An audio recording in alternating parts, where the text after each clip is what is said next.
fue ahí donde a través de el líder, un día me hizo el llamado y yo recibí al Señor como mi Señor y Salvador.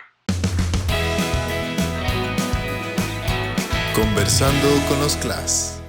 Bienvenidos a nuestro canal Class Family TV. Nuevamente, gracias por tu apoyo, gracias por estar aquí conectado.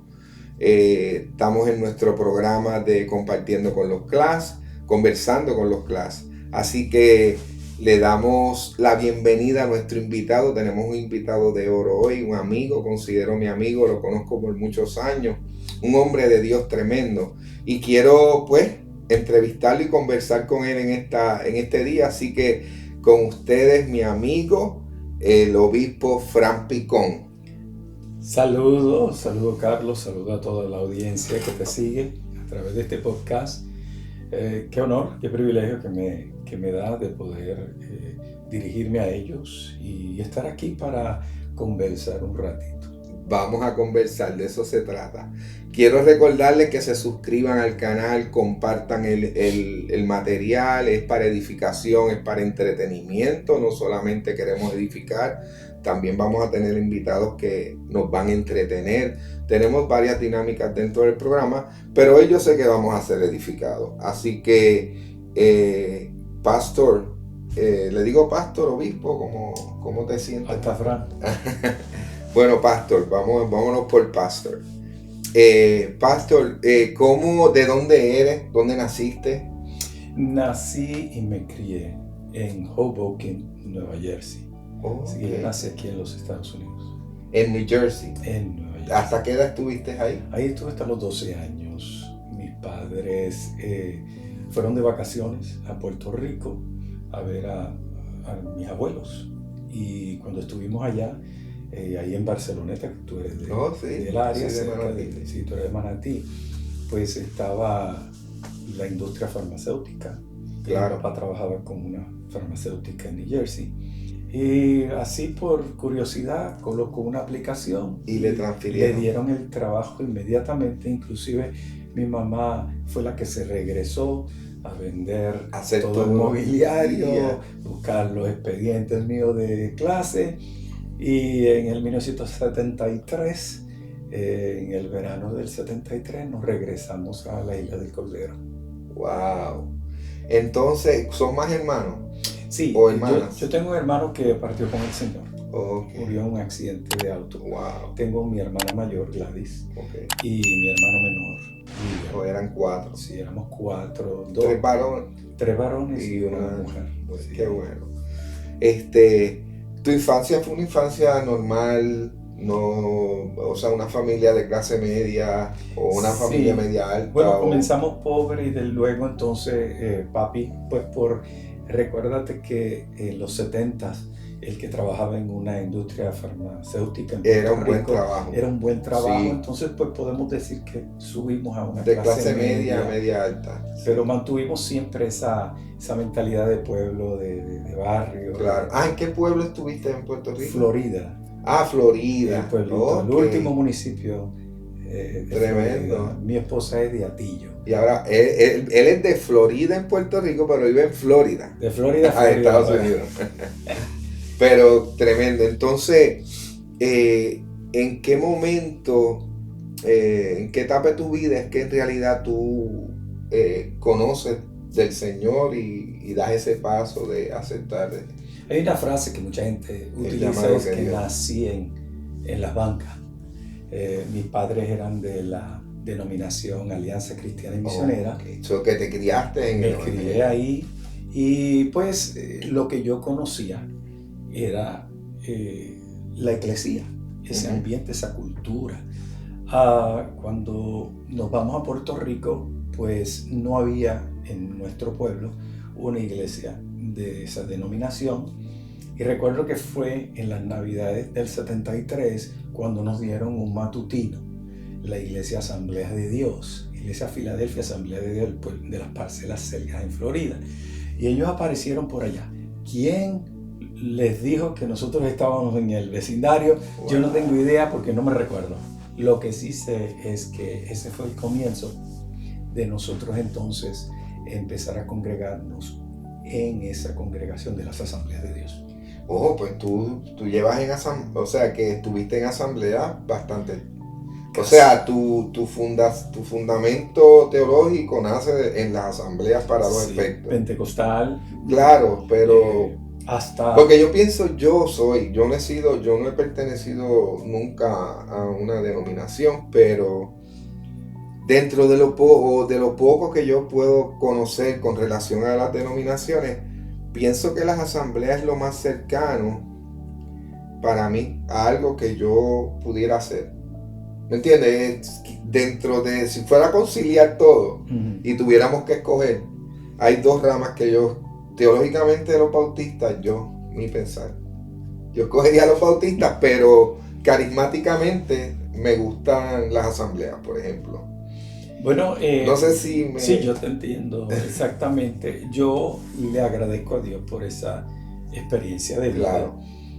Yo aprendí mucho con las Asambleas de Dios, inclusive crecí siendo, le decían presidentes jóvenes. Sí, que siempre estuviste activo en alguna posición. Antes de eso con los Royal Rangers, que es un grupo de exploradores del rey.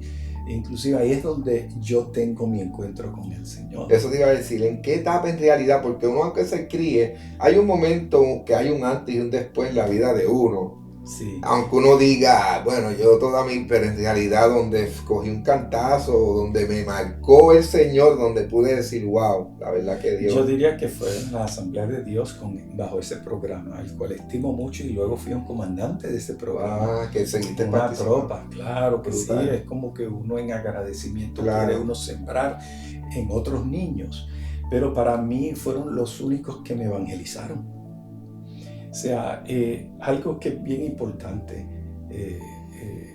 pastor, es que hoy, cuando yo me criaba, a veces los padres no tenían esa intencionalidad de evangelizar a sus hijos. Y pensaban que pues se estaban levantando en la congregación, claro. Que tarde o temprano eso iba a pasar. They gonna catch up en algún momento. Y yo creo que es un error. Yo creo que cada padre necesita ser intencional en conectar a sus hijos con este glorioso evangelio. En sustitución a esa carencia, a pesar de que éramos una familia cristiana, era una familia funcional, porque yo no recuerdo nada negativo de mis padres. Ellos ya no están con nosotros, ya murieron, pero eran hombres y mujeres de oración, gente que se congregaba y siempre me dieron un ejemplo como matrimonio, pero nunca me evangelizaron. Y en sustitución a eso, pues están estos programas, ¿no?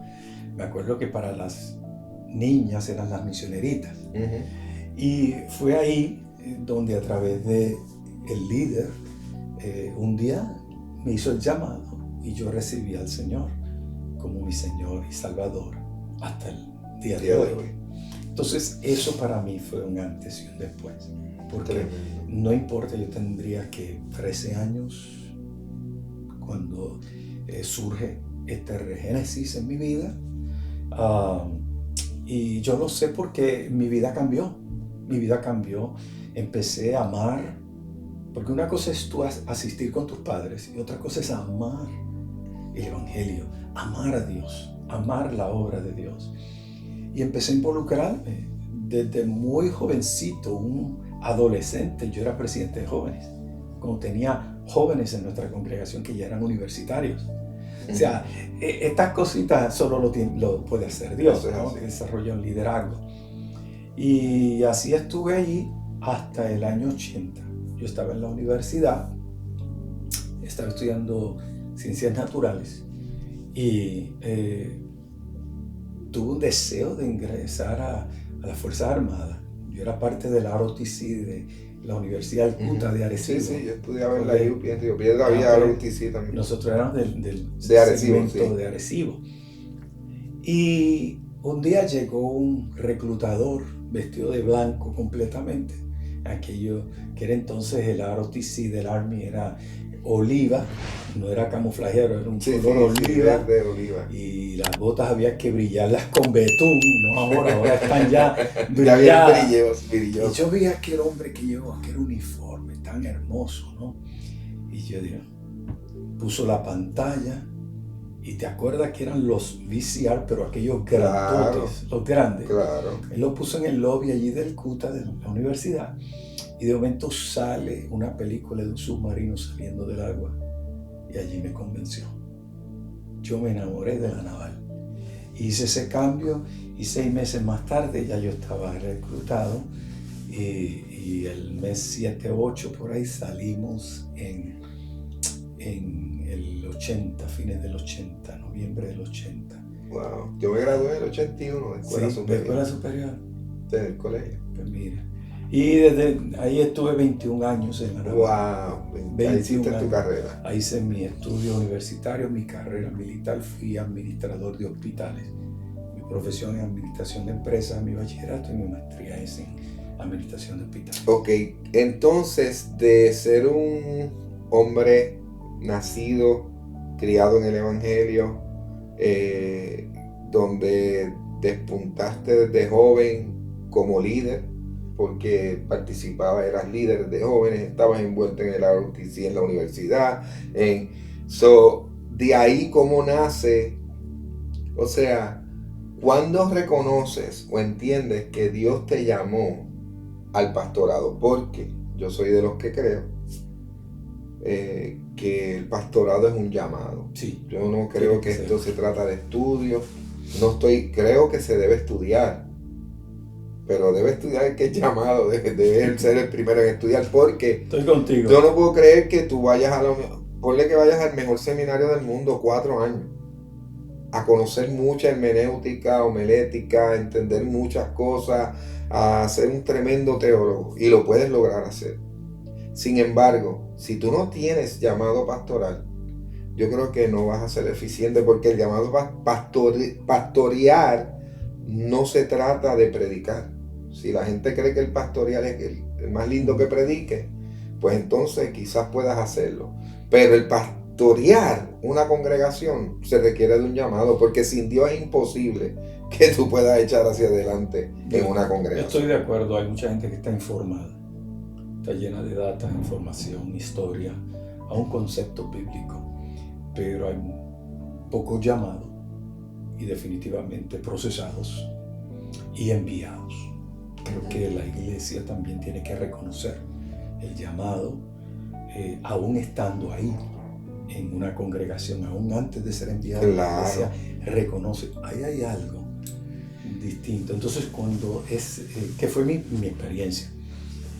La pregunta era esa, ¿cómo fue tu experiencia? Pues dame dar un poquito para atrás. Desde la edad de como de 12 años, por ahí, 13 años, fines de los 12, principios de los 13, era preadolescente. Uh-huh. Yo recuerdo que yo no sabía mucho español. Uh-huh. Sabía más inglés que español. Sí, me había criado acá. Tu primer idioma era el inglés. Estaba en mi transición. Y yo recuerdo que el pastor en aquel entonces viene y él tocaba guitarra. Y está un domingo tocando guitarra. Y de momento él sale cantando en inglés. Luego hablando con él pensaba que él estaba hablando lenguas, pero estaba hablando un idioma. ¿Para quién era eso que él estaba hablando? Era para mi persona. Sí, porque el único que hablaba inglés, lo más seguro allí era tú. Me imagino dentro de la... y mis padres. Bueno, exacto, pero de esa tu familia, exacto. Entonces, ahí yo sentí que Dios me estaba hablando. Luego él termina y él me señala y me dice que pase al frente. Y ahí comienza a él hablar supuestamente en lenguas, pero él me estaba hablando en inglés, o por lo menos yo lo estoy traduciendo en mi mente en inglés, yo lo estoy escuchando. ¿Tú lo estás entendiendo? En inglés, lo estoy entendiendo claro, donde allí es donde primero Dios comienza a llamarme y me dice que iba a ir a las naciones.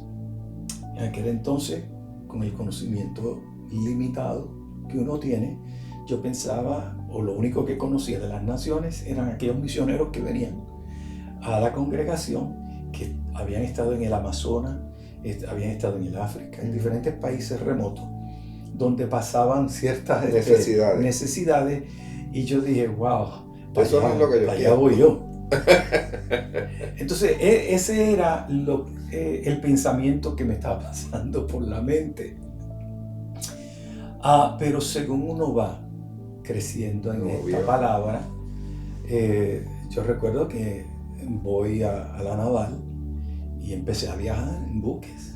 Yo he viajado el mundo. Sí, esto es lo que Dios me dijo. Tanto en el oriente como el occidente, Europa, el África, el Medio Oriente, los diferentes conflictos, esos conflictos calientes, esa transición de la Guerra Fría.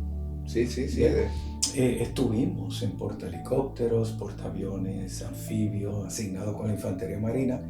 Pues ahí estuve yo. O sea, y entonces yo empecé a pensar, fíjate, que eso era las naciones que que me estaba hablando Dios. Todavía bajo ese entendimiento que una nación era equivalente o sinónimo a un país. Pero no es así. Las naciones no son países. La Biblia nos muestra que las naciones son etnias. Un país es un país. Y eso, miras el globo terráqueo de hoy. Es algo físico.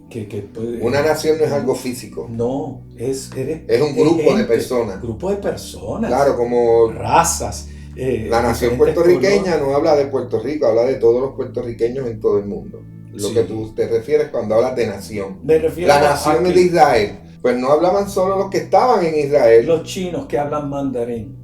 Los anglosajones que pueden estar ahí, los normandos, los alemanes, los más arriba los Países Bajos. Todo eso son diferentes culturas, diferentes lenguajes, diferentes costumbres y tradiciones. A eso es que la palabra de Dios se refiere en naciones, y a eso era que Dios me estaba llamando, no necesariamente a países. Y me voy a explicar según vaya.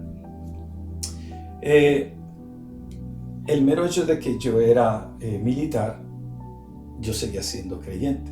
Siempre me congregaba, ¿no? Primero con las asambleas de Dios, y en un momento dado me empecé a congregar con los bautistas del sur, porque no habían congregaciones, iglesias, asambleas de Dios en algunas bases que yo iba, o por lo menos yo no tenía el conocimiento de ello. Pero un amigo me invitó y ahí comencé a ver otro lado de cristiandad. A veces nosotros nos encerramos en una sola escuela teológica. Oye, nos perdemos la riqueza que existe en el cuerpo de Cristo. Hay una riqueza, Carlos, en la diversidad. Pablo lo dice ahí a los Corintios, 1 Corintios capítulo 12, dice que hay una diversidad de dones, hay una diversidad de ministerios y hay una diversidad de operaciones. Pero el Espíritu es uno. Inclusive cuando Pablo escribe, y aún Pedro escribe a las iglesias, o en el caso de Pedro, a los judíos, a las 12 tribus, o Judas, le está escribiendo y les dice la iglesia de Jesucristo. No hay nada, no hay apellidos denominacionales, ni redes apostólicas, etc. Entonces, yo creo que hoy día, como hablábamos fuera de cámara, hay una polarización tremenda por eso mismo, por diferentes escuelas teológicas. Regresando a cuando entro a esta congregación era lo que se llama fundamentalistas.